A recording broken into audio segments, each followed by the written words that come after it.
Hello students, हमारे बॉसराज top study channel में आपका स्वागत है। आज हम क्लास 12 फिजिक्स में चैप्टर नंबर 7 प्रत्यावर्ती धारा का आज का हमारा टॉपिक है एलसीआर परपथ। इससे पिछले वीडियो में हमने एसी परपथ के बारे में बताया था और उसके बाद एडवांस है एलसीआर परपथ। तो पिछली वीडियो में हमने एसी परपथ बताया था। उसमें एसी परपथ में 3 होते हैं एसी परपथ। पिछली वीडियो का थोड़ा रिवीजन कर देते हैं। तो यहाँ पर ही ना था आर परपथ। एसी परपथ में जो है 3 प्रकार के होते हैं, आर परपथ और इसी प्रकार से एल परपथ और सी परपथ। ये 3 प्रकार के परपथ होते हैं। ये पिछली वीडियो में हमने बताया था और इस वीडियो में हम आर एलसीआर यानी एलसीआर इन तीनों का मिक्सर जो है एलसीआर परपथ है। तो आज का हमारा ये टॉपिक है एलसीआर परपथ। तो ये बोर्ड के लिए काफी इंपॉर्टेंट टॉपिक है, इसको नोट करें। और मैं अभी इसको बताने वाला हूँ एलसीआर परपथ क्या होता है, डेरिवेशन कैसे होगी और इसके फॉर्मूला कैसे यूज होंगे। जैसे कि पिछली वीडियो में बताया था हमने कि इसका एलसीआर परपथ का जो हमने फॉर्मूला डेरिवेशन की थी तो हमने यूज बताया था इसके लिए। इसी प्रकार से हम एलसीआर परपथ जो है इंपॉर्टेंट टॉपिक है क्लास 12 के लिए। अब बोर्ड नजदीक है तो अब आज से हम इंपॉर्टेंट टॉपिक ही कराएंगे फिजिक्स के, ठीक है। तो आज का हम इसी टॉपिक को एलसीआर परपथ को कंटिन्यूस करेंगे। और चैनल पर नए हो तो सब्सक्राइब करें, क्योंकि इसी प्रकार की वीडियो देखने के लिए वीडियो जो है आपके पास सबसे पहले नोटिफिकेशन पहुंच जाएगा, ठीक है।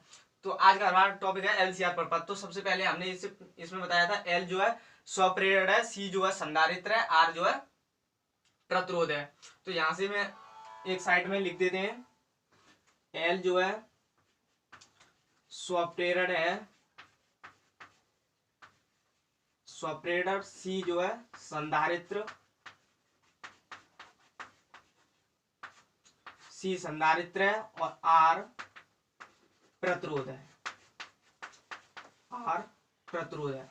और पिछली वीडियो में हमने बताया था एल परपथ को कैसे शो करेंगे और सी को कैसे शो करते हैं और आर को। तो इनका जो है चित्र में इधर बना देता हूं। देखो एल परपथ को जो है इस प्रकार से शो करते हैं, इस प्रकार से बनाएंगे इसको। और सी को जो है दो डंडे खींच के और इस प्रकार से और एक साइड प्लस चार्ज शो करेंगे और एक साइड नेगेटिव चार्ज शो करेंगे, ठीक है। और आर परपथ को तो जानते ही होंगे, इस प्रकार से इसको ऐसे शो करते हैं, ठीक है। तो सबसे पहले हम एलसीआर परपथ का जो है डायग्राम बनाएंगे। तो डायग्राम बनाने के लिए सबसे पहले हमें एल चाहिए, सी चाहिए और आर चाहिए। तो इसका डायग्राम इधर ही बना देते हैं। तो इसका डायग्राम बनाने के लिए सबसे पहले हमें चाहिए एल। तो एल जो है इस प्रकार से बनाएंगे, तो इस प्रकार से एल बन जाएगी, ठीक है। अब हमें चाहिए सी। तो सी को यहां से हम इस प्रकार से सी को यूं प्लस चार्ज और एक साइड निगेटिव चार्ज से शो करके हम यूं बना देंगे, ठीक है। अब चाहिए हमें आर। आर का ये है, तो आर के डायग्राम को यहाँ पर नाम जोड़ देंगे इस प्रकार से। फिर हम इससे प्रत्यावर्ती वोल्ट बैटरी जो है जोड़ेंगे, कनेक्ट करेंगे। तो बैटरी कनेक्ट करने के लिए सबसे पहले इस प्रकार से यूं खींचेंगे और यूं करके थोड़ा डायग्राम छोटा बना देंगे, ठीक है। तो यहाँ से हम ब्रेक करके और यहाँ से यूं मिला के और ठीक है यहाँ से यूं बैटरी को जोड़ देंगे। अब जब हम प्रत्यावर्ती बैटरी को जोड़ते हैं तो इस प्रकार से साइन इसमें बनाना पड़ेगा, ठीक है। तो ये प्रत्यावर्ती वोल्ट बैटरी है, ठीक है। तो यहाँ से बी को हम बैटरी में जो है वोल्टेज यूज होता है वोल्टेज का, ठीक है। तो यहाँ पर ना बी इक्वल टू हमारा फॉर्मूला होता है B M sine omega T, ठीक है जी। हमारा फॉर्मूला होता है B equal to B M sine omega T. ये हमने वीडियो के स्टार्टिंग में फॉर्मूला बताया था और इसकी डेरिवेशन भी कंप्लीट की थी। तो ये है B equal to B M sine omega T. तो यहाँ से जब हम बैटरी के तार लगाएंगे तो यहाँ से कुछ धारा प्रवाहित होगी। तो सपोज कि हमने धारा आई प्रवाहित होगी, तो इस प्रकार से चलेगी धारा आई और यहाँ तक इस प्रकार से आई धारा जो है चलती जाएगी और इधर भी आई आएगी लिख के, ठीक है। यहाँ से यूं करके घूम के गोल चक्कर से इस प्रकार से आई धारा जो है चलेगी, ठीक है। यहाँ से हमने पिछली वीडियो में एल और सी और आर इनकी डेरिवेशन 1/1 कंप्लीट की थी। तो यहाँ से हमने आर में देखें तो यहाँ पर जो है फाई की वैल्यू जो है 0 आई थी और सी जो है π/2 और एल की वैल्यू जो है π/2 आई थी। तो ये है एल और ये है सी और ये है आर। और यहां से बात करें यहां से तो जो है बी एल आई से π/2 आ गई। बी एल जो है आई से π/2 आ गया, तो मतलब फाइव इक्वल टू यहाँ पर ही ना हमारा है π/2 और जो है बीसी की बात करें, बीसी वोल्टेज की, तो बीसी आई से π/2 पीछे है, ठीक, मतलब है कि फाई इजकल टू π/2, और बी आर आई से, हाँ बी आर जो है आई के साथ साथ है, साथ साथ का मतलब है एंगल फाई इजकल टू 0, ठीक है। बी आर जो है आई के साथ साथ है, तो फाई इजकल टू 0, ये हमने पिछली वीडियो में बताया था, phi equal to 1/2, phi equal to 1/2, phi equal to 0, ये कहां से आया, ठीक है। तो यहां से हम इनसे यहाँ पर ना डायग्राम बनाएंगे, तो यहां से देखें बी एल जो है आई से π/2 आ गया है, तो यहाँ पर ना हमने इसको आई को यो शो किया, ठीक है, आई इस प्रकार से बनाया हमने, ठीक है। अब वी एल जो है π/2, बी एल आई से π/2 आ गया है, तो बी एल जो है आई से, तो आई है इससे π/2 आ गया, तो π/2 का मतलब है 90 एंगल। जब 90 एंगल की बात होती है तो हम एक रेखा पर दूसरी रेखा को लंब कर देते हैं, तो ये 90 एंगल बन जाता है, ठीक है। तो यहां से ये आई वी एल जो है आई से π/2 आ गया है, तो यहाँ पर ही ना इसको हम बी एल से शो करेंगे, और ये जो है π/2 एंगल के आसपास है, ठीक है। तो ये मैंने यहाँ पर ही ना इसको शो किया, ठीक है। तो बी एल, अब दूसरी कंडीशन है बी सी जो है आई से π/2 पीछे है, यहाँ पर ही ना हमने सबसे पहले बनाई आई से π/2 पीछे है बीसी, तो पीछे है तो मतलब नीचे है, तो नीचे है, ठीक है। तो π/2 नीचे की तरफ है, और ये बीसी है, बी और सी इसको, ठीक है, बीसी। अब थर्ड कंडीशन, ये फर्स्ट कंडीशन है, और ये सेकंड कंडीशन, और ये थर्ड कंडीशन। तो सेकंड कंडीशन में देखें, देख लिया, और थर्ड कंडीशन में वी आर आई के साथ साथ है, यानी साथ साथ है, तो यानी मतलब है कि आई को जब हम यहां लेंगे तो वी आर को भी यहीं लेना पड़ेगा, ठीक है, बी आर, क्योंकि ये साथ साथ है इसीलिए, तो इसी के ऊपर रेखा खींचेंगे यूं, ठीक है, यूं करके, ठीक है। तो बी आर जो है आई के साथ साथ है, तो ये डायग्राम कंप्लीट हुआ। इसके बाद अब हम कला आरेख बनाएंगे, तो कला आरेख बनाने के लिए हमें कला आरेख या इंग्लिश में बोले तो ये फेजर डायग्राम, फेजर डायग्राम, ठीक है। तो यहां से अब हम कला आरेख बनाएंगे, तो कला आरेख बनाएंगे तो यहाँ पर ना सबसे पहले बीच में लेंगे आई, यूं करके सबसे पहले लिए हमने आई। अब देखें तो बी एल जो है ऊपर है, बी एल आगे है, यहां से देखें, यहां से भी देख सकते हैं बी एल जो है आगे है, कितनी आगे है π/2, तो यहाँ पर ही ना हम π/2 लगाएंगे, और यहाँ बीसी जो है π/2 पीछे है, तो पीछे है तो मतलब नीचे है, तो बीसी कितनी पीछे है π/2, तो π/2। अगर ये हमने कला आरेख बनाया, इसी डायग्राम को हम मॉडिफाई करें, तो यहां से देखें तो इस प्रकार से कर सकते हैं, आई को यूं, आई की रेखा जो है सीधी रहेगी। अब इसको जो है बीसी को ऊपर ले जाएंगे, बीसी को ऊपर ले जाएंगे, तो बीसी को जब ऊपर ले जाएंगे तो बी एल माइनस बीसी हो जाएगा, इस प्रकार से देखा यूं। यहां से जब हम बीसी को ऊपर ले जाएंगे, इस बीसी को, तो यहां पर ही ना B L minus BC, B L minus BC ऊपर जाएगी, तो ठीक है। और यहां से हम क्या करेंगे, ये आई है, ये आई ले लिया हमने, और यहां से जो है π/2 है, अब π/2 नहीं रहा, ठीक है। तो यहां से हम क्या करेंगे, इसको यूं करके लाइन खींचेंगे, और यहां से इस प्रकार से, और यहां से उस पॉइंट को मिलाएंगे, ठीक है।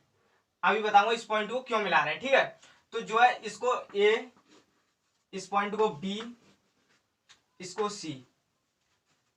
यहां से देखें तो जो आई है, आई की सीध में बी आर भी है, आई की सीध में बी आर है, तो यहां पर ही ना ये कितना हो जाएगा बी आर, तो इसी प्रकार से ये कितना हो जाएगा बी आर, यहां पर ही ना, नहीं समझ में आया, देखो यहां से जो है बी एल जो है π/2 से आगे है, तो आगे हो गया, बीसी जो है π/2 से पीछे है, तो पीछे हो गया, बी आर जो है साथ है, तो ये साथ में इसी पर बी आर खिंच गया, ठीक है।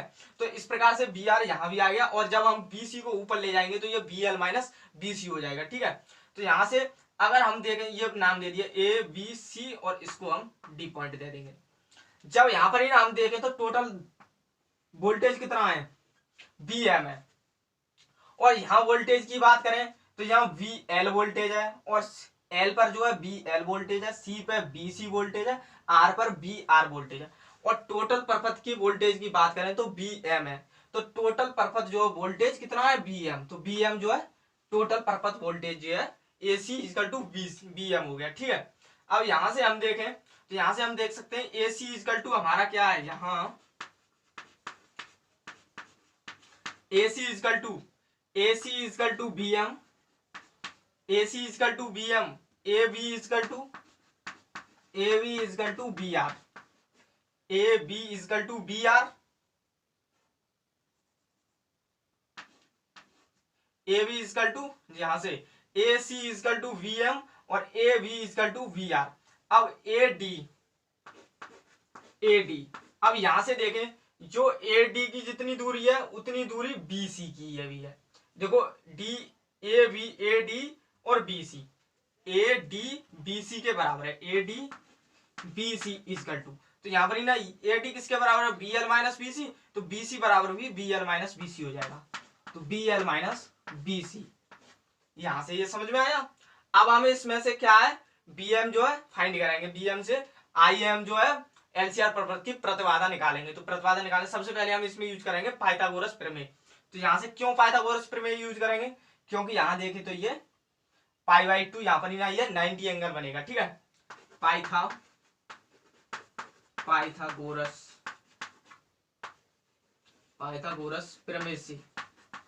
प्रमेय से जब हम पाइथागोरस प्रमेय लगाएंगे तो ए सी का वर्ग इजकल टू ए बी का वर्ग प्लस बी सी का वर्ग, यहां से ए सी का वर्ग इजकल टू बी सी का वर्ग प्लस ए बी का वर्ग, ठीक है, इसको ऐसे भी लिख सकते हैं यहां से। ठीक है, दोबारा बता देता हूं, समझ में नहीं आया। ठीक है, तो यहां से देखो ए सी सबसे पहले करेंगे ए सी का वर्ग इजकल टू ए बी का वर्ग प्लस वी सी का वर्ग। अब यहाँ पर यहाँ क्या करेंगे, जो जहां करके ये वैल्यू यहाँ रखी हुई है यहां से हम इन वैल्यूओं को पुट करेंगे। तो ए सी इजकल टू देखे तो A C equal to B M, तो यानी बी एम का whole square equal to A B equal to B R का whole square plus B C equal to B L minus B C का whole square. अब यहां से हम क्या करेंगे, बी एम इजकल टू जो है हमने जो है फॉर्मूला पढ़ा है एक, यहां से यहां लिख देते हैं बी बराबर आई आर, ये ओम का नियम है। ठीक है, इसी की मदद से इनके फॉर्मूले निकालेंगे। जैसे कि मैंने पिछली वीडियो में बताया था बी आर इजकल टू बताया था, बी एल भी बताया था, बी सी इजकल टू क्या होता है ये भी बताया था पिछली वीडियो में। B L B C B R तीनों के बारे में अलग अलग से डिटेल में बताया है। ठीक है, उस वीडियो को जरूर देखें। तो B R equal to I R जो है ओम का नियम होता है। ठीक है, तो सबसे पहले हम B M equal to B M जो है पूरे प्रपथ की जो है वोल्टेज है। ठीक है, तो बी एम इजकल टू यहां से देखें तो आई एम जेड, आर की जगह हम जेड यूज करेंगे क्योंकि जो है एलसीआर परपथ की प्रतिबाधा है जेड। ठीक है, अब B R equal to I M, इसकी मदद से इस फॉर्मूले की मदद से B M equal to R की जगह हम क्या लेंगे एक्स आर। ठीक है, और यहां से B L equal to B M X L.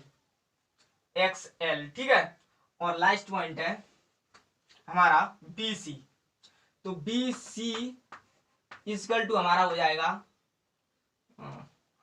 B C equal to I M X सी।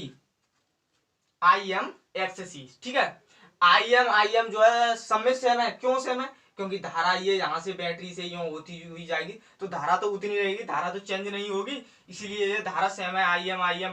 परंतु प्रतिरोध चेंज है, इसमें जेड है, बी एम के साथ बी आर के साथ एक्स आर है तो एक्स आर है, एल है तो एक्स एल है, बी सी है तो एक्स सी है। ठीक है, तो अब हम इसको यहाँ पुट करेंगे तो बी एम इजकल टू हमारा है आई एम जेड का होल स्क्वायर। ठीक है, आई एम जेड का होल स्क्वायर इजकल टू ये है I M X R whole square plus, और यहाँ पर ही ना ये पुट करेंगे तो I M X L minus I M X C whole square. ठीक है, यहां से ये पुट किया B M equal to I M Z का square plus I M X are. ठीक है, और ये बी एल की जगह और बी सी की जगह ये वहां से पुट किया। ठीक है, अब इसके बाद नेक्स्ट सॉल्व करेंगे और इसको नोट करें और स्क्रीनशॉट भी ले सकते हैं। ठीक है, तो ये काफी इंपॉर्टेंट टॉपिक है और इसे नोट जरूर करें, ये बोर्ड एग्जाम की दृष्टि से काफी इंपॉर्टेंट है। इसको अभी आगे सॉल्व करने के लिए इसको रफ करेंगे। ठीक है, तो यहाँ से इसको यहाँ से रफ कर देते हैं।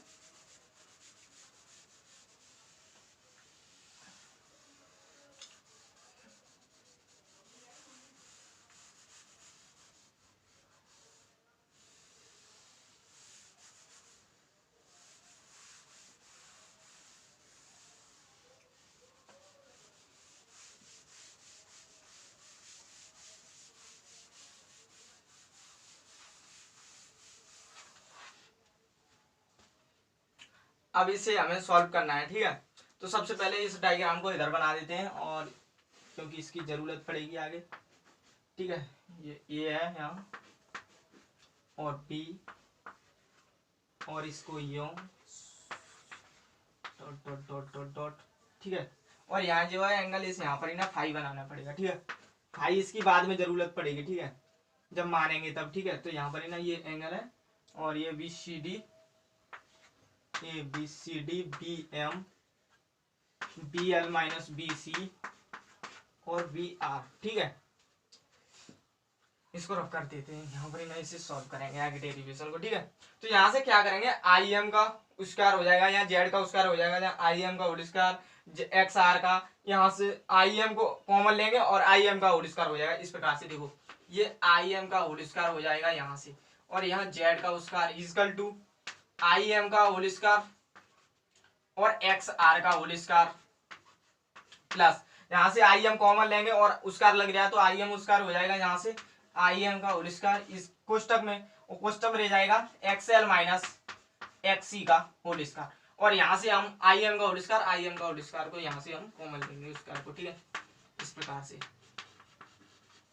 यहाँ पर ही ना हमारा एक्स आर का whole square plus X L minus X C का होल स्क्वायर, यहाँ से देखें तो ये कैंसिल हो जाएगा, यहाँ पर ही ना ये बचेगा Z square equal to X R का whole square plus X L minus X C का होल स्क्वायर। ठीक है, अगर यहाँ से हमें जेड फाइंड करना है तो जेड इधर छोड़ेंगे और इस स्क्वायर को हटाने के लिए उधर रूट चढ़ाएंगे तो रूट यहाँ चढ़ जाएगा, और यहाँ पर ही ना एक्स आर का whole square plus X L minus X C का होल स्क्वायर। अब इसको हम ये डेरिवेशन कंप्लीट हुई यहाँ तक, तो अब इसके बाद हम नेक्स्ट करेंगे और इसी के पूरी डिटेल से बताएंगे और इस फॉर्मूले का यूज भी बताएंगे कैसे होता है। ठीक है, तो न्यूमेरिकल कैसे सॉल्व करते हैं इसी की मदद से। ठीक है, वो भी बताएंगे। ठीक है, तो सबसे पहले इसको बता दें कि जेड क्या है। यहाँ पर ना जेड जो है एलसीआर परपथ की प्रतिबाधा,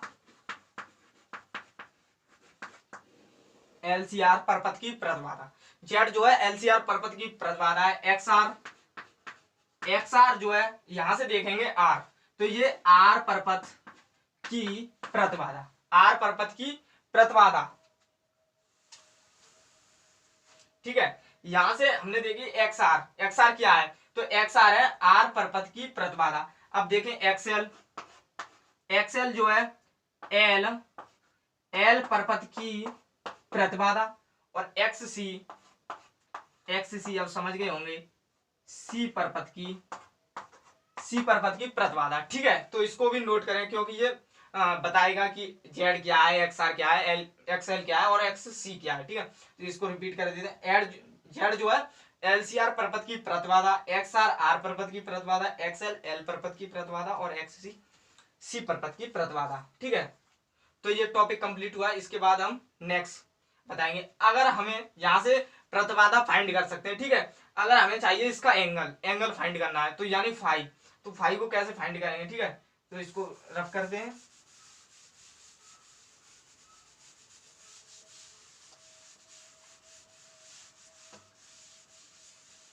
अगर हमें इसी एलसीआर परपथ की I M B M Z ज्ञात करनी है तो यहाँ पर ही ना हमने फॉर्मूला है हमारा हमारा होता है इसी फॉर्मूले की मदद से ये V=IR, इसी की मदद से सब कुछ हो रहा है इसमें। इसी को याद रखें, ये तो याद ही होगा क्योंकि ये क्लास 10 से है ओम का नियम, ठीक है। तो यहाँ से हम लेंगे एलसीआर पर्वत के लिए, एलसीआर पर्वत के लिए भी एम लेंगे, BM, और आई के लिए IM, और यहाँ क्या होता है आर की जगह यहाँ पर ना जेड आएगा। क्यों जेड आएगा? क्योंकि हम एलसीआर पर्वत में चल रहे हैं। अगर ये एलसीआर पर्वत के लिए है, एलसीआर पर्वत के लिए, ठीक है। अगर हम बात करें सी पर्वत एल पर्वत के लिए, तो एल पर्वत के लिए क्या होता है, ठीक है। तो यहाँ पर ना VL हो जाएगा, IM हो जाएगा और XL हो जाएगा। तो ये एल पर्वत के लिए हो जाएगा। अगर BC के लिए ले तो IM हो जाएगा और XC हो जाएगा, ये सी पर्वत के लिए हो जाएगा। BR ले तो BIM हो जाएगा और XR हो जाएगा, और ये आर पर्वत के लिए हो जाएगा, ठीक है। यहाँ पर्वत लिखना है, पर्वत,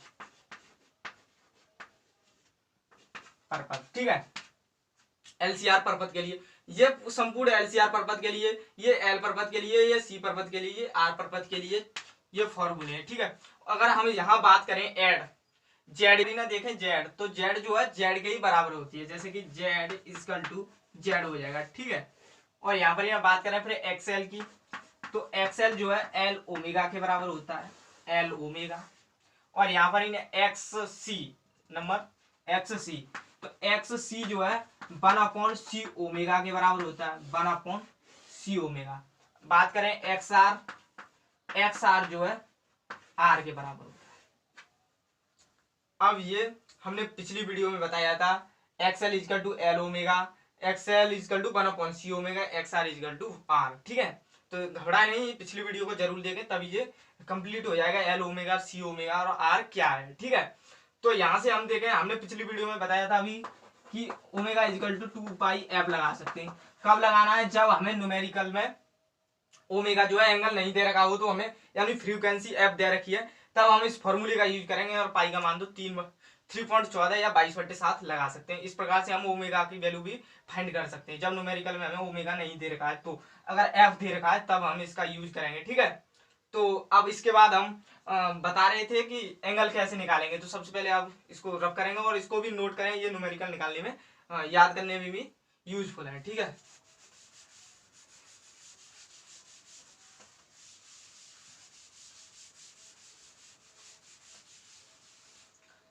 अगर हमें एलसीआर पर्पज में फाई निकालना है एंगल, तो यहाँ पर ही ना हम देखें तो tan फाई का फॉर्मूला यूज करके निकाल सकते हैं tan फाई।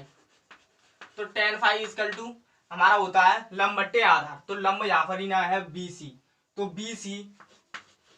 BC अपॉन आधार AB है, तो यहाँ लिखेंगे AB, और यहाँ लिखेंगे tan phi equal to BC equal to कितना है, यहाँ BC इक्वल टू था हमारा BL माइनस BC। तो यहाँ देखे तो AD जो है BC के बराबर होगा, हमने पिछली वीडियो में अभी बताया था थोड़ी देर पहले, ठीक है। AD इक्वल टू BC हो जाएगा, क्योंकि इतनी लंबाई AD की है उतनी लंबाई BC की है, तो BL माइनस BC जो है AD के बराबर है, तो BC के बराबर भी हो जाएगा। तो BC इक्वल टू कितना हो जाएगा, BL माइनस BC, और AB जो है किसके बराबर हो जाएगा, BR के। तो यहाँ पर ही ना ये BR लिख देंगे, ठीक है। अभी हमने बताया था BL इक्वल टू क्या होता है। अगर यहाँ से एंगल निकालना चाहें तो phi equal to tan inverse कर देंगे, और ये VL माइनस के BC अपॉन BR। इस प्रकार से हम एंगल फाइंड कर सकते हैं जब हमें स्वप्रेरण L की वोल्टेज और C का वोल्टेज और R का वोल्टेज दिया हुआ है। अगर हमें L का वोल्टेज, C का वोल्टेज, R का वोल्टेज नहीं दिया है, तब हम एंगल कैसे निकालेंगे, जैसे कि अभी बताया था मैंने, ये यहीं से फॉर्मूला बनेगा phi equal to tan inverse. तो BL इक्वल टू जो हमारा फॉर्मूला आया था IM XL माइनस, और BC इक्वल टू हम क्या लिख सकते हैं, IM XC अपॉन, और BR लिख सकते हैं IM XR। और यहां से देखें तो IM को कॉमन लेंगे, यहाँ से ऊपर से IM कॉमन लेंगे और नीचे से IM से IM कैंसिल हो जाएगा, तो फाई इक्वल टू यहाँ बचेगा tan inverse XL minus XC upon XR। यहाँ थोड़ा शॉर्ट कर दिया है, यहाँ क्या किया है, यहाँ पर ही ना IM, यहाँ से IM को कॉमन लिया कॉमन लेने के बाद आई एम से आई एम कैंसिल हो गया, तो यहाँ बचा एक्सएल, यहाँ बचा एक्सी और अपॉन में एक्स आर। तो यहाँ से हमने बताया था एक्सएल इजकल टू हमारा होता है एल ओमेगा और एक्स सी इजकल टू होता है 1/c ओमेगा और एक्स आर इजकल टू होता है आर आर। ठीक है, तो यहाँ पर इन वैल्यूओं को यहाँ पुट करेंगे तो 5 इजकल टू 10 इनवर्स, ये हो जाएगा एल ओमेगा माइनस के 1/c ओमेगा अपॉन आर। ठीक है, तो यहाँ पर ही ना अब क्या होगा, ओमेगा इजकल टू जो हम जानते हैं ओमेगा इजकल टू 2πf होती है, तो यहाँ पर ही ना क्या करेंगे, यहाँ पर ही ना omega equal to 2πf put करेंगे और फिर वैल्यूओं को पुट कर देंगे और आंसर आ जाएगा, यानी एंगल जो है निकल आएगा। इस प्रकार से इस फॉर्मूले को यूज कर सकते हैं। ठीक है, तो इसको नोट करें, आगे हम बताते हैं। इसमें जो है अनुनाद बताएंगे और अनुनाद आवृत्ति भी बताएंगे। ठीक है, अनुनाद क्या होते हैं और अनुनाद की फ्रीक्वेंसी भी बताएंगे। ठीक है, तो यहाँ से सबसे पहले हम चलेंगे अनुनाद पर। यहाँ था हमारा BL minus BC, BL minus BC। ठीक है, तो यहाँ पर ही ना हमने जो है यहाँ पर ही ना LCR परपथ की बेसिक फॉर्मूले की बात करें तो बेसिक फॉर्मूला क्या था इसका, BM इजकल टू IMZ, ये था, ये है इसका बेसिक फॉर्मूला LCR परपथ का, BM इजकल टू IMZ। तो यहाँ से हमने BM IM into Z equal to जो हमने फाइंड किया था, Z इजकल टू हमने क्या फाइंड किया, अगर यहाँ से यहाँ हमने Z लिख दिया। ठीक है, अगर हमें यहाँ से Z की वैल्यू यहाँ से हमने फाइंड की थी डेरिवेशन में, रूट में आर स्क्वायर प्लस के एक्सएल माइनस एक्सी का होल स्क्वायर, ये हमने डेरिवेशन की थी स्टार्टिंग में। ठीक है, LCR परपथ जो है Z जो है यहाँ पर ना LCR परपथ की प्रतिपादक है। अगर यहाँ से IM फाइंड करना चाहेंगे, यहाँ से हम अनुनाद या बोल सकते हैं रेजोनेंस। रेजोनेंस क्या होता है यहाँ पर ही ना हम बता देते हैं। रेजोनेंस जो है IM का अधिकतम मान को रेजोनेंस बोलते हैं, अधिकतम मान IM मैक्सिमम। ठीक है, IM मैक्सिमम, जब हम IM मैक्सिमम फाइंड करेंगे तो यहाँ से देखें तो IM हम फाइंड करना चाहेंगे इसमें रेजोनेंस में, तो IM को इधर रखेंगे। ठीक है, ये आकर के लिख सकते हैं यहाँ से सही है। ठीक है, तो यहाँ पर यहाँ क्या करेंगे, BM के अपॉन में Z जाएगी तो BM अपॉन Z हो जाएगी। ठीक है, सॉरी यहाँ पर यहाँ BM अपॉन Z है ये रूल। ठीक है, तो BM अपॉन Z है और यहाँ पर ना हमने जो है Z इजकल टू जो है डेरिवेशन ये कंप्लीट कर रखी है, Z इजकल टू रूट में R square plus XL minus XC का होल स्क्वायर। अब यहाँ पर ना क्या करेंगे, हम यहाँ पर ना Z की जगह इसे पुट करेंगे VM अपॉन रूट में R square plus XL minus XC का होल स्क्वायर। ठीक है, अगर यहाँ से देखें हम तो अनुनाद किसे कहते हैं, IM का अधिकतम मान को अनुनाद कहते हैं, यानी IM मैक्सिमम। ठीक है, इसका ये सिंबल है। ठीक है, IM मैक्सिमम अनुनाद का। ठीक है, अगर हमें IM मैक्सिमम फाइंड करना है, IM मैक्सिमम जब हम फाइंड करना चाहेंगे तो यहाँ पर हम कैसे फाइंड कर सकते हैं, यहाँ देखें तो XL इजकल टू XC करके, तो यहाँ पर हम क्या करेंगे, XL इजकल टू XC करेंगे। ठीक है, यहाँ हमारा है X, जब XL इजकल टू XC, जब XL इजकल टू XC रखेंगे तो यहाँ पर ना क्या होगा, IM का मान जो है मैक्सिमम आएगा, maximum equal to Z upon root में आर स्क्वायर। अब जो है XL इजकल टू XC रखेंगे, मतलब यानी XC जगह XL की जगह XC रखेंगे, तो XC रखेंगे तो XC से XC कैंसिल हो जाएगी और सिर्फ जो है XC का होल स्क्वायर बचेगा। तो यहाँ से देखें तो हमें सिर्फ अब यहाँ पर ना IM का मान जो है यहाँ से रूट जो है स्क्वायर को कैंसिल कर देगा। इस प्रकार से रूट को जब कैंसिल कर देगा तो यहाँ पर ना हमारा आएगा लास्ट में IM maximum equal to Z upon R.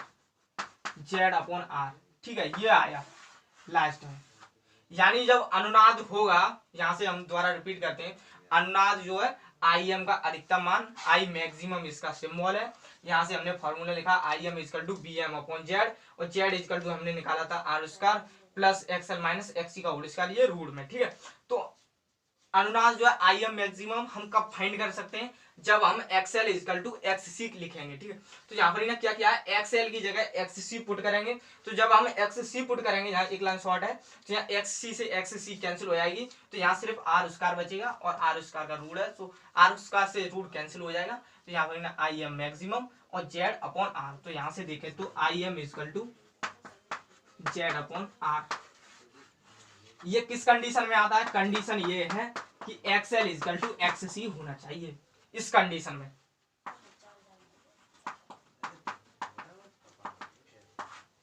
ठीक है, इस कंडीशन में ये XL equal to XC condition में ये जेड अपॉन आर प्राप्त होता है, ठीक है।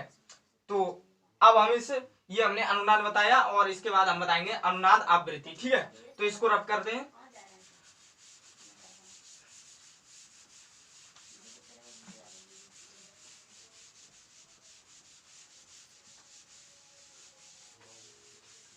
तो अब हमारा टॉपिक है अनुनाद आवृत्ति।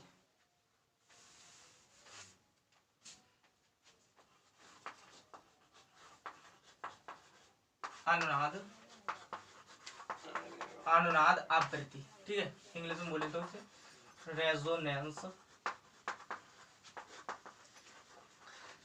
फ्रीक्वेंसी, ठीक है, रेजोनेंस फ्रीक्वेंसी, ठीक है। तो अनुनाद आवृत्ति में क्या होता है, जब अभी हमने अनुनाद बताया था, अनुनाद क्या है, तो अनुनाद जो है अधिकतम आई एम का जो है मैक्सिमम मान को अनुनाद कहते हैं। तो अनुनाद आवृत्ति में क्या होता है, XL equal to XL equal to XC जो कंडीशन होती है, तो उसमें XL equal to XC condition लेंगे। यहाँ पर क्यों लेंगे, जब हमने आई एम मैक्सिमम वैल्यू जो फाइंड की थी वो आई थी हमारी जेड अपॉन आर। तो जो है अनुनाद से ही ये अनुनाद आवृत्ति, तो अनुनाद आवृत्ति के लिए हम इस कंडीशन का यूज करेंगे एक्सएल इजकल टू एक्ससी, ठीक है। तो एक्सएल इजकल टू हमारा होता है L omega, XC equal to होता है 1 अपॉन सी ओमेगा। यहां से हमें जब ये एक फॉर्मूला ये हो गया, अब हम इससे एक और फॉर्मूला बना सकते हैं। जब हम ओमेगा इजकल टू 2 यहाँ पर ही ना, जब हमें एल दे रखी है और ओमेगा की वैल्यू दे रखी है, तब हम इस फॉर्मूले का यूज करेंगे।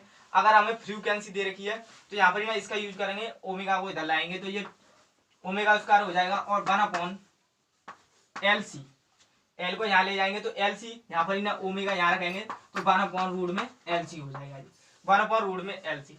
और ओमेगा इजकल टू हम जानते हैं 2 पाई एफ होता है, omega equal to 2 pi F. तो 2 पाई एफ को यहाँ रखेंगे क्योंकि हमें फ्रीक्वेंसी फाइंड करनी है। अगर हमें फ्रीक्वेंसी भी फाइंड करनी है, एल सी जब हमें वैल्यू दे रखी है, तो अगर हमें फ्रीक्वेंसी फाइंड करनी है यानी आवृत्ति, तो यहाँ से हम फाइंड कर सकते हैं। तो यहाँ पर ही नाम रखेंगे 2 pi F, 2 pi F equal to आएगा 1 अपॉन रूट में एल सी।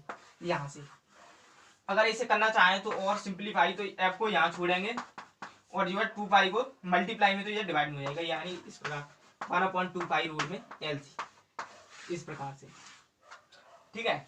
तो ये होती है अनुनादी रेजोनेंस फ्रीक्वेंसी। तो ये कंप्लीट हुआ और इस चैप्टर का ये, इसके बाद लास्ट टॉपिक और है ट्रांसफार्मर। तो ये काफी इंपोर्टेंट टॉपिक है ट्रांसफार्मर।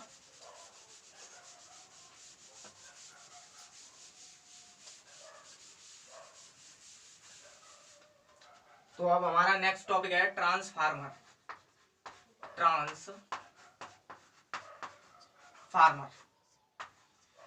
इंग्लिश में भी इसे ट्रांसफार्मर,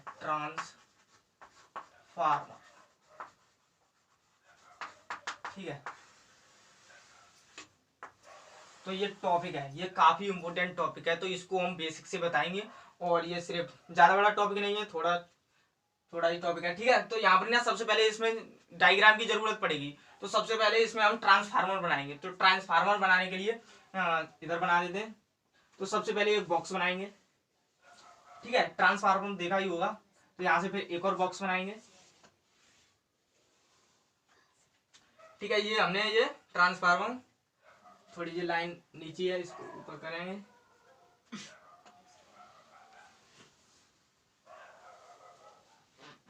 तो इसमें क्या करेंगे, जैसे कि हमने स्व प्रेरण में इस प्रकार से हम लगाते हैं, उसी प्रकार से इसमें हम, यानी इसमें दो साइड होंगी, एक होगी प्राथमिक या ऐसे कह सकते हैं फर्स्ट या सेकंड, ये इस प्रकार से कह सकते हैं, एक या दो, या प्राथमिक या द्वितीय। तो सबसे पहले हम इस साइड को कवर करेंगे, ठीक है। तो यहाँ से हम देखें तो यहाँ पर ही ना इस इधर से हम कुछ इनपुट देंगे तो जब तो हम कुछ आउटपुट प्राप्त कर सकेंगे। तो यहाँ से हम इनपुट देंगे। इनपुट किस में बात कर रहे हैं, अभी हम प्रत्यावर्ती चैप्टर में बात कर रहे हैं, तो प्रत्यावर्ती धारा लेंगे इसमें। तो ठीक है, तो यहाँ से हम लेंगे एक इनपुट, यहाँ लिख सकते हैं इनपुट, इनपुट, इनपुट, ठीक है, इनपुट। और यहाँ से हम देखें तो यहाँ से जो है इस प्रकार से यहाँ पर ही ना कुंडली जो है लगी होती है, इस प्रकार से गोला आवृत्ति में जो है सर्किल में बनी हुई होती है। अब जब हम इनपुट देंगे तो आउटपुट कुछ प्राप्त करेंगे, तो आउटपुट प्राप्त करेंगे तो इधर हम एक आउटपुट साइन बना देते हैं इस प्रकार से आउटपुट के लिए। या फिर जैसे कि यहाँ से ये तो वोल्ट बैटरी का साइन है, ठीक है, यहाँ से हमें आउटपुट लेना चाहेंगे तो जब हम इनपुट देंगे तो इस प्रकार साइन लगाएंगे, जब हम आउटपुट देंगे तो किसी यानी बल्ब या कुछ भी टॉर्च वगैरह कुछ भी जोड़ना पड़ेगा, कुछ लगाना चाहते हैं जनरेटर कुछ भी चलाएं तो यहाँ पर ही ना यहाँ 2 तार लगाएंगे और यहाँ से कुछ भी कनेक्ट करके कुछ भी यूज कर सकते हैं, ठीक है, कुछ भी चलाना चाहें, ठीक है। तो यहाँ से जब हम इनपुट देंगे तो इस प्रकार से ये सर्किल से बने हुए हैं, तो उधर की साइड भी सर्किल बनेंगे क्योंकि वो ट्रांसफार्मर है, तो ट्रांसफार्मर करेगा इसको, ठीक है, ट्रांसफार्म, ठीक है। तो इस प्रकार से इधर भी ये साइन बनेंगे, ठीक है। यहाँ से जो है गोलाकार चक्कर जो है यहाँ पर इस प्रकार से बनाएंगे, तो इसको जो है प्राथमिक कुंडली कहेंगे। प्राथमिक कुंडली में मतलब जो है इनपुट जो है धारा इसमें प्रवाहित की जाएगी, तो इसे बोलेंगे प्राथमिक कुंडली, प्राथमिक कुंडली, प्राथमिक कुंडली। अब ये तो प्राथमिक कुंडली है या इसे कह सकते हैं फर्स्ट, ठीक है, प्राथमिक कुंडली कह सकते हैं या फर्स्ट। और ये है द्वितीय कुंडली, द्वितीय कुंडली, द्वितीय कुंडली या बोल सकते हैं सेकंड कुंडली, ठीक है, कुछ भी बोल सकते हैं, यानी समझ लें एक प्रकार से ये फर्स्ट है वो सेकंड है, यानी ये प्राथमिक कुंडली या द्वितीय कुंडली। अब इसमें जो है चक्करों की गिनती होती है, चक्करों की इसमें गिनती होती है कि इसमें चक्करों की संख्या कितनी है। तो यहाँ मान लेते हैं n चक्कर, प्राथमिक कुंडली में जो है n1 चक्कर है और द्वितीय कुंडली में n2 चक्कर है, द्वितीय कुंडली में n2 चक्कर है। तो जब हम यहाँ से वोल्टेज देके धारा प्रवाहित करेंगे n1 से, और n1 चक्करों में से निकलने के बाद n2 चक्करों में से निकलने के बाद जो 2 पॉइंट लगे यहाँ पर यहाँ से हम कुछ भी जोड़ सकते हैं इधर जाके इस प्रकार से, ठीक है। तो इस प्रकार से धारा को हम ट्रांसफर कर सकते हैं, ठीक है। तो अब हमें इसमें क्या करेंगे, यहाँ लिख देते हैं n1 क्या है इसे बता देते हैं। n1 जो है प्राथमिक कुंडली में फेरों की संख्या, ये फेरे हैं इस प्रकार से, ये गोला गोला चक्कर हो रहे हैं, इन्हें फेरे भी बोल सकते हैं या चक्कर भी बोल सकते हैं, ठीक है। प्राथमिक कुंडली में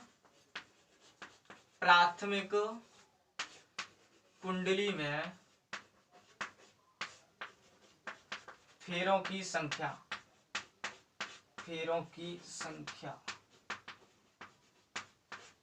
ठीक है। और n2 में जो है द्वितीय कुंडली में फेरों की संख्या, ये लाइन उतारनी है, ठीक है, द्वितीय कुंडली में फेरों की संख्या, ठीक है। अब इसमें क्या करेंगे, फैराडे के विद्युत चुम्बकीय प्रेरण के नियम को यूज करेंगे। यहाँ एक लाइन लिखेंगे, फैराडे के विद्युत चुम्बकीय प्रेरण के नियम से, ठीक है, फैराडे के विद्युत चुम्बकीय प्रेरण के नियम से। फैराडे का विद्युत चुम्बकीय प्रेरण नियम क्या होता है, E इक्वल टू माइनस के n d⁵v अपॉन dt। अगर b नहीं लगाना चाहते तो b हटा सकते हैं यहाँ से, ठीक है। b जो है चुंबकीय क्षेत्र को प्रदर्शित करेगा, ठीक है। E इक्वल टू माइनस के n into d⁵ upon dt, तो इसका यूज करेंगे। तो इसमें क्या है, सबसे पहले करेंगे हम प्राथमिक कुंडली के लिए और उसके बाद करेंगे द्वितीय कुंडली के बाद। इस फॉर्मूले को डिफाइन करें तो E जो है वोल्टेज है, यानी यहाँ से हम जो बैटरी देंगे, बैटरी को जब हम लगाएंगे तो इसका कुछ वोल्टेज होगा, तो E जो है यहाँ से मिलेगा, N जो है यहाँ से मिलेगा फेरों की संख्या, फाई जो है इसमें फ्लक्स गुजरेगा, T जो है समय होता है, ठीक है। तो सबसे पहले लेंगे हम प्राथमिक कुंडली के लिए, प्राथमिक कुंडली, सबसे पहले हमने प्राथमिक कुंडली के लिए लिया, तो प्राथमिक कुंडली E1 लेंगे क्योंकि 1 में चलना चाहिए, ठीक है। E1 माइनस के n के दिए, n के जगह n1 और माइनस साइन है इसमें से, माइनस साइन का याद रखें, और d⁵ से है और dt। अब बात करें द्वितीय कुंडली की, द्वितीय कुंडली द्वितीय कुंडली में क्या होगा, E2, E बता दिया वोल्टेज है, N जो है फेरों की संख्या या चक्कर भी कह सकते हैं, फाई जो है फ्लेक्स है, T जो है समय है, ठीक है, बाद में भी बता देंगे। तो माइनस के N2 into D phi upon D T, इसको समीकरण 1 मानेंगे और इसको समीकरण 2 मानेंगे, ठीक है। अब समीकरण 1 व 2 से, समीकरण 1 व 2 से, समीकरण 1 व 2 से देखें तो यहाँ पर ही ना हम E1 अपॉन E2 करेंगे, यानी E1 में जो है E2 का भाग देंगे, तो यहाँ पर ही ना हम माइनस के N1 into D phi upon D T upon minus के N2 into D phi upon D T, यहाँ से E1 अपॉन E2 माइनस के N1 into D phi upon D T, और इसको अपॉन में किया, ठीक है। D phi upon D T, D phi upon D T से ये कैंसिल हो जाएगा, माइनस से माइनस कैंसिल हो जाएगा, तो फाइनली बचेगा E1 upon E2 equal to N1 upon N2, यही इसका फॉर्मूला है, ठीक है।